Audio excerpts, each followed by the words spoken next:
ukitoa fungu la 10 ndio Mungu akubariki, umeweka kando neema ya Mungu. Hauhitaji the grace of God. You are seeking justification by your own effort.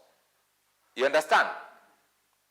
And the law requires that you keep the whole law. That's why Paul says in Galatians 3 that anybody that is of the works of the law is under a curse. Meaning, if you tithe today, which is the work of the law, then you actually bring yourself under a curse. Are you getting me? When you tithe,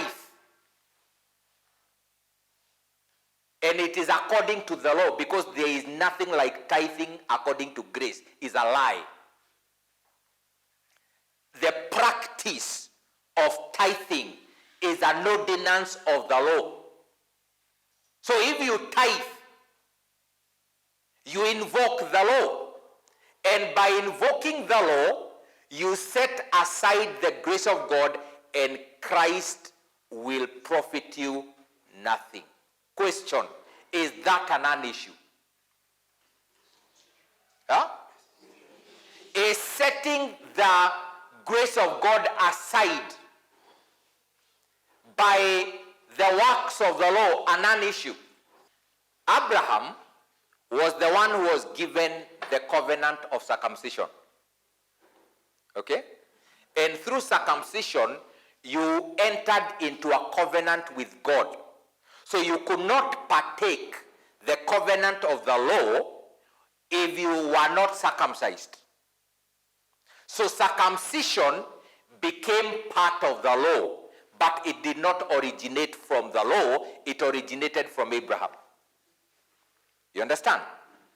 Now, if Paul says that by being circumcised, you will be setting aside the grace of God, and Christ will profit you nothing, you have been disconnected from grace. How about tithing?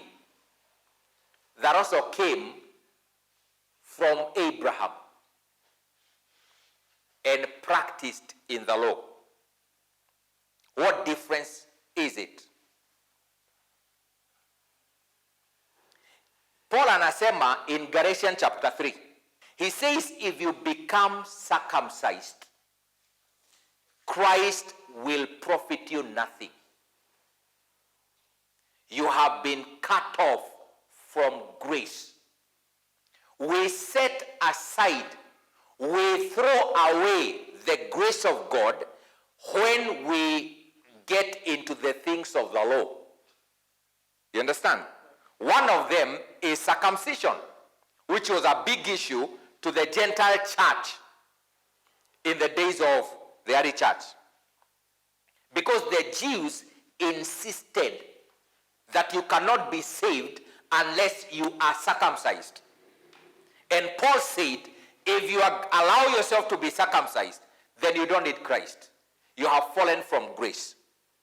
That is circumcision. It's a non-issue. Hello? If you tithe, then you have set aside the grace of God, and Christ will profit you nothing. Hello? And people ask, now, is it wrong to tithe? Who said it is wrong? All you need to understand is that if you are tithing, you don't need Christ. It is as simple. Is it wrong? No. Keep tithing. But the truth is, you don't need Christ to be blessed. He was made a curse for me to be blessed. And Paul says that we who are of faith are blessed together with believing Abraham. So if you are tithing to attract favor from God, to attract blessing from God, to be justified, to find a right standing before God, you don't need Christ. You have set aside the grace of God. As simple as that. Is it sin? No. It is setting aside the grace of God. It is actually insulting the Spirit of God, the Spirit of grace. Is it wrong to be circumcised on the 8th day? It's not wrong. But you don't need Christ for righteousness, do you? Show me one Kenyan who tithe because God has blessed them and they want the work of God to prosper. Show me one who is not giving with an intention like a farmer to get back 100-fold, 60-fold. Show me one tither who is not tithing so that God can bless them, so that they can find favor from God. Show me one.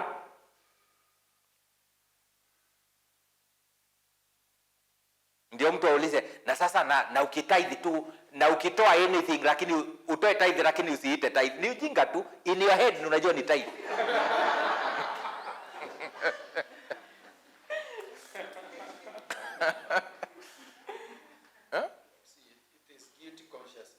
Yeah, you're trying to settle your guilt. Understand that is why Jesus died. So you're either a tither or a believer, but you can't be the two.